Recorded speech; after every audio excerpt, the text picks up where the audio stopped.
नमस्कार दोस्तों, study hub में आप सभी का स्वागत है।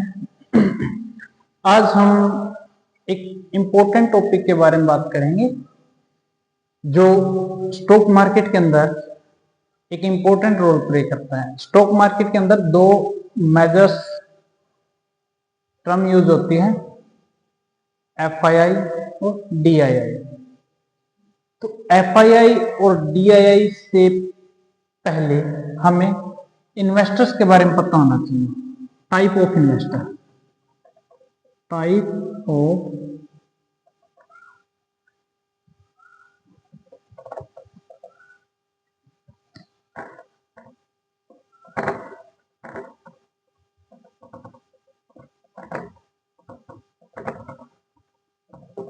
इन्वेस्टर।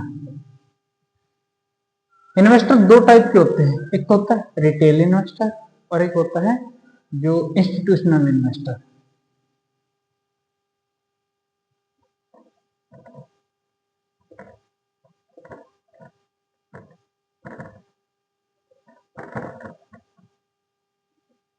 और एक होता है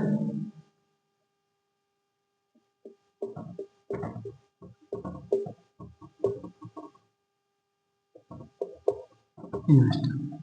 ठीक है, जो हम पढ़ेंगे वो इंस्टीट्यूशनल इन्वेस्टर के अंदर आएगा। इंस्टीट्यूशनल इन्वेस्टर भी दो टाइप के होते हैं, एक होते हैं FII और एक होते हैं DII। ठीक है, जो रिटेल इन्वेस्टर होते हैं वो क्या होते हैं, जैसे कि कोई भी व्यक्ति वो क्या है, किसी भी डीमेट अकाउंट के थ्रू सीधा स्टॉक मार्केट के अंदर इन्वेस्ट करता है। ठीक है, उसको हम रिटेल इन्वेस्टर की कैटेगरी में रखते हैं। और क्योंकि वो क्या है, वो खुद का जो पोर्टफोलियो है खुद मैनेज करता है। ठीक है, अपनी एनालिसिस के बिहाफ पर वो क्या है, इन्वेस्टमेंट करता है स्टॉक्स के अंदर। ठीक है, वो आता है रिटेल इन्वेस्टर की कैटेगरी में। और जो इंस्टीट्यूशनल इन्वेस्टर्स होते हैं वो क्या होते हैं, वो एक वेल प्रोफेशनल होते हैं। ठीक है, वो क्या करते हैं, वो जो मैनेज करते हैं ये दूसरों के जो पोर्टफोलियो मैनेज करते हैं। ठीक है, इसमें जो अमाउंट इन्वेस्टमेंट करने वाले होते हैं वो काफी हाई होते हैं, वो हमारे होते हैं इंस्टीट्यूशनल इन्वेस्टर। आज हम बात करेंगे FII और DII। जो FII इन्वेस्टर्स कौन होते हैं और DII इन्वेस्टर कौन होते हैं। ठीक है, सबसे पहले होता है FII।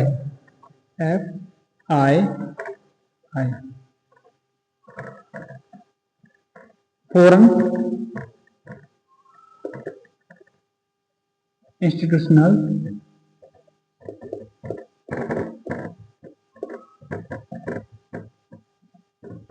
Investor. Foreign institutional investors कौन होते हैं, जो क्या है अदर कंट्री की कोई भी कंपनीज वगैरह है। ठीक है, वो क्या है इंडिया के अंदर आके जो स्टॉक मार्केट के अंदर किसी भी कंपनीज वगैरह में, किसी भी म्यूचुअल फंड के अंदर इन्वेस्टमेंट करते हैं, वो हमारे थे फॉरेन इंस्टीट्यूशनल इन्वेस्टर। ये क्या होते हैं, इंडिया के नहीं होती है, बाहर की कोई भी कंपनीज हो सकती है, कोई भी बैंक वगैरह हो सकता है। ठीक है, तो वो क्या करती है, जो इंडियन स्टॉक मार्केट है, इंडियन कंपनीज है, उनके अंदर इन्वेस्टमेंट करते हैं, वो होते हैं हमारे फॉरेन इंस्टीट्यूशनल इन्वेस्टर। और ये जो फॉरेन इंस्टीट्यूशनल इन्वेस्टर हैं, ये हमारे जो करेंसी की जो स्टेबिलिटी है और जो फॉरेन एक्सचेंज रिजर्व है उनको मैनेज करने में, उनको बढ़ाने में बहुत ही इंपॉर्टेंट रोल प्ले करते हैं। ठीक है, और जो हमारे DII इन्वेस्टर्स होते हैं वो क्या होते हैं, DII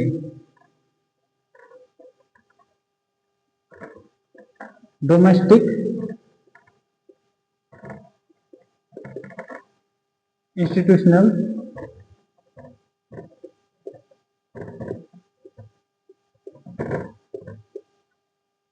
इन्वेस्टर।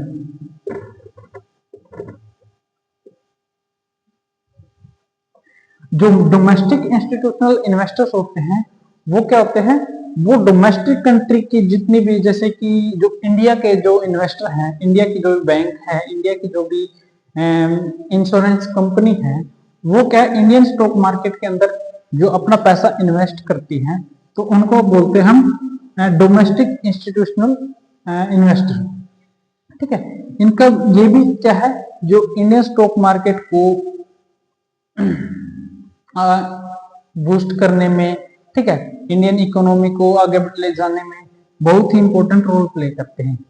जो फॉरेन इंस्टीट्यूशनल इन्वेस्टर्स हैं ठीक है, इनको इनका जो जो इंडियन करेंसी है उस पर क्या क्या इफेक्ट पड़ता है, कि जो फॉरेक्स रिजर्व है वो इंडिया के अंदर आएगा, उससे जो करेंसी पर क्या इफेक्ट पड़ेगा उसके बारे में हम डिस्कस करते हैं।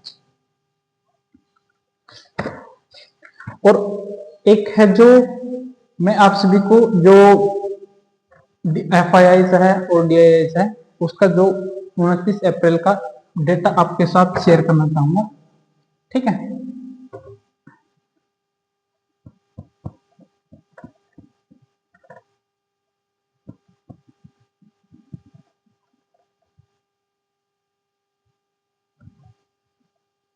देखो FII जो फॉरेन इंस्टीट्यूशनल इन्वेस्टर हैं वो क्या है, जब जब इंडिया के अंदर आएंगे, ठीक है, वो क्या है अपने साथ एक फॉरेन करेंसी लेकर आएंगे। ठीक है, उस फॉरेन करेंसी को जो डोमेस्टिक करेंसी है इंडिया की रुपीस, उसके अंदर एक्सचेंज करवाना पड़ता है। ठीक है, तभी वो क्या करेंगे, स्टॉक मार्केट के अंदर जो भी इन्वेस्टमेंट वगैरह वो कर सकेंगे। तो उससे क्या होता है कि जब जो फॉरेन इंस्टीट्यूशनल है इन्वेस्टर्स हैं, FII हैं, वो इंडियन स्टॉक मार्केट के अंदर इंटरेस्टेड होगी इन्वेस्ट करने में, उससे क्या होगा, जो फॉरेन एक्सचेंज है, जो फॉरेन करेंसी है वो इंडिया के अंदर आएगी, और इंडिया के अंदर आने से जो है और रुपीज है, रुपीज की डिमांड क्या है, बढ़ जाएगी, और इंडियन जो फॉरेन एक्सचेंज रिजर्व है वो भी क्या है, बढ़ जाएगा। और तो ये जो इंडिया के अंदर आएंगे इससे क्या है, पॉजिटिव इंपैक्ट पड़ेगा रिजर्व पर भी, और क्या है, और एक जो इंडिया की जो करेंसी है वो एक स्टेबल करेंसी के रूप में भी उसके अंदर उसकी वैल्यू बढ़ेगी। ठीक है, तो ये एक इंपॉर्टेंट रोल प्ले करते हैं जो फॉरेन इंस्टीट्यूशनल इन्वेस्टर्स हैं। ठीक है, जो हमारे फॉरेन इंस्टीट्यूशनल इन्वेस्टर्स हैं उन्होंने जो 2029 अप्रैल का जो डेटा है उसके अंदर दिखाया गया है कि कितना बाइंग किया है और कितना सेल किया है, कितने इन्वेस्टर्स इंडिया के अंदर इन्वेस्टमेंट करने के लिए आए हैं, और कितने इन्वेस्टर्स हैं जो इंडियन स्टॉक मार्केट से स्टॉक वगैरह सेल करके चले गए हैं, उसका जो डेटा दिया गया है वो मैं आप सभी के साथ शेयर करना चाहूंगा। जो FII हैं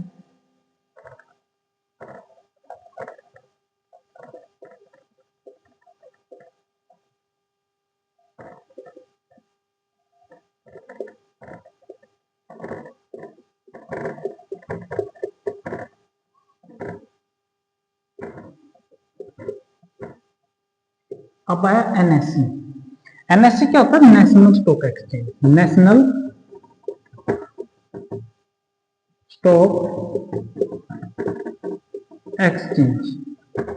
ठीक है, जो इंडियन स्टॉक मार्केट है उसके मेजर दो स्टॉक एक्सचेंज है, NSE है और BSE है।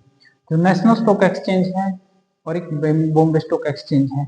कोई भी कंपनी है उसको क्या है, पैसे की फंड की जरूरत पड़ती है, तो क्या है अपने शेयर्स वगैरह इशू करती है।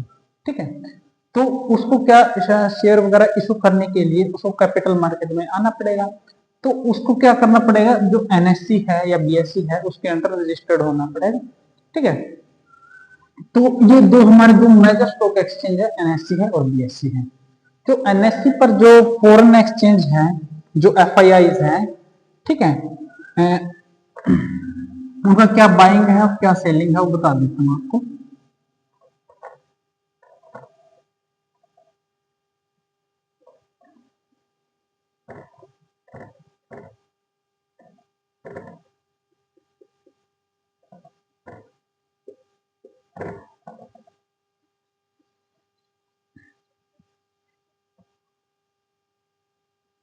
ठीक है, जो इसके अंदर क्या है, जो 29 अप्रैल का जो डेटा है एनएससी का, उसके अंदर जो बाइंग की हुई है इन्होंने, जो एफआईआईज है 29,016 पॉइंट, 35,016.16 करोड़ की।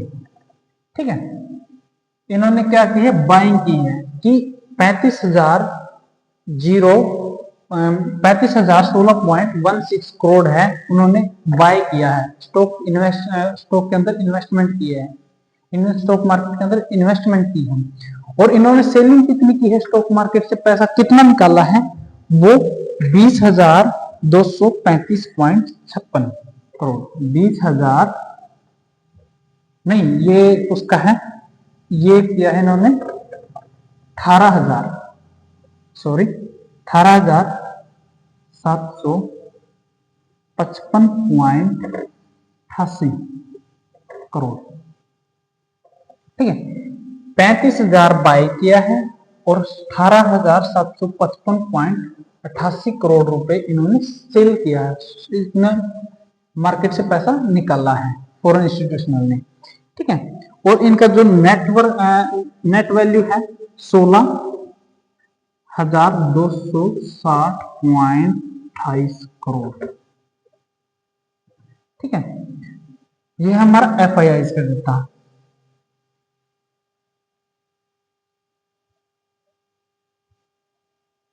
सॉरी, ये हमारा डीआईआई का डेटा है, डीआईआई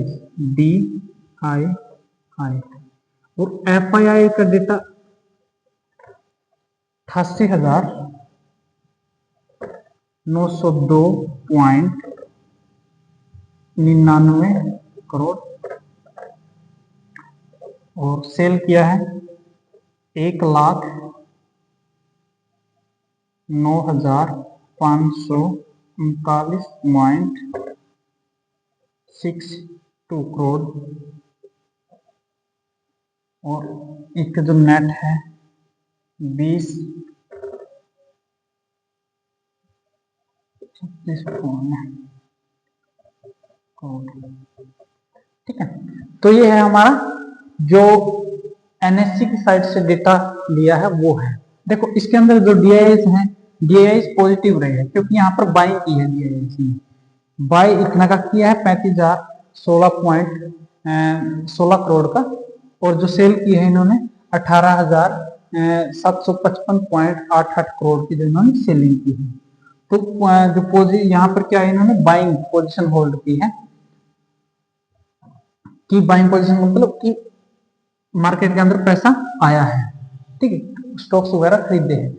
और मेन चीज यहाँ है, जो आज के टाइम में जो करेंसी की वैल्यू जो गिरने का कारण है, कुछ कारण ये भी है, जो एफआईआई है वो क्या है, इंडिया से अंदर, इंडिया के जो स्टॉक मार्केट है उससे पैसा निकाल लिया है, और उन्होंने जो अदर करेंसी वगैरह है उनके अंदर जो भी इन्वेस्टमेंट की है, तो उन्होंने जो भी पैसा निकाला है उससे क्या हुआ कि जो करेंसी है इंडियन रुपीस, उसकी वैल्यू क्या हुई, कम हुई, जिसका उसके जो करेंसी वैल्यू गिरने लगी है जो डॉलर के कंपैरिजन में। ठीक है, इन्होंने क्या किया, जो इन्वेस्टर्स है एफआईआई, इन्होंने क्या किया था, जो बाइंग की है इन्होंने 88,902.99 करोड़ की इन्होंने बाइंग की है, और जो सेलिंग की है, सेलिंग बाइंग से बहुत सेलिंग ज्यादा है, इन्होंने पैसा ज्यादा निकाल लिया मार्केट से।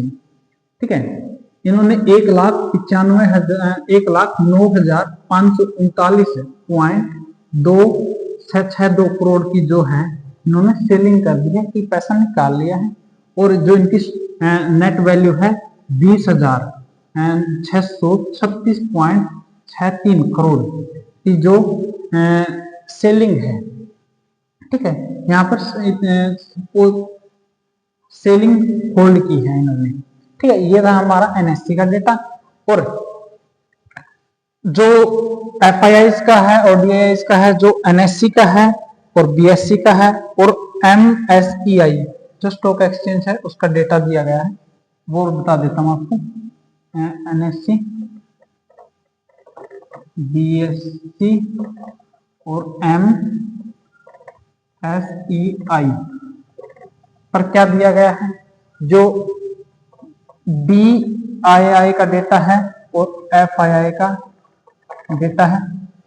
जो DII का डेटा है 36,999.70 बाइंग की है, 36,999.70 करोड़ बाइंग की है।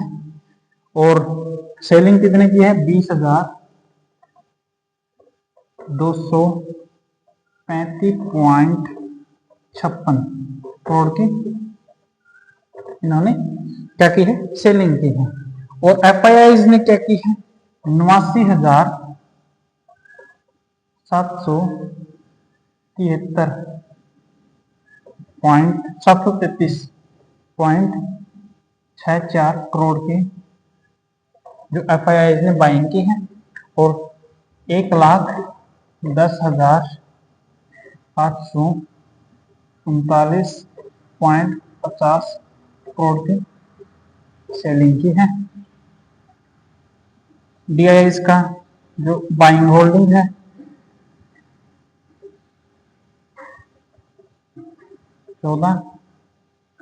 21,105.86 करोड़, ठीक है। तो यहां पर देखो, यहां पर और यहां पर जो फॉरेन इंस्टीट्यूशनल इन्वेस्टर है वो क्या है, मार्केट से लगातार पैसा निकाल रहे हैं, जिसके कारण हमारे जो स्टॉक मार्केट है वो डाउनफॉल में है। डाउनफॉल जो इसमें दो वर्ड यूज होते हैं, एक तो बुलिश मार्केट होती है और एक बेरिश मार्केट है। तो यहाँ पर हमारी जो ज्यादातर मार्केट बेरिश मार्केट में चल रही है, क्योंकि यहाँ से जो फॉरेन इंस्टीट्यूशनल इन्वेस्टर है वो पैसा लगातार निकालने लग रहे हैं, जिसके कारण मार्केट बेरिश होने लग रही है।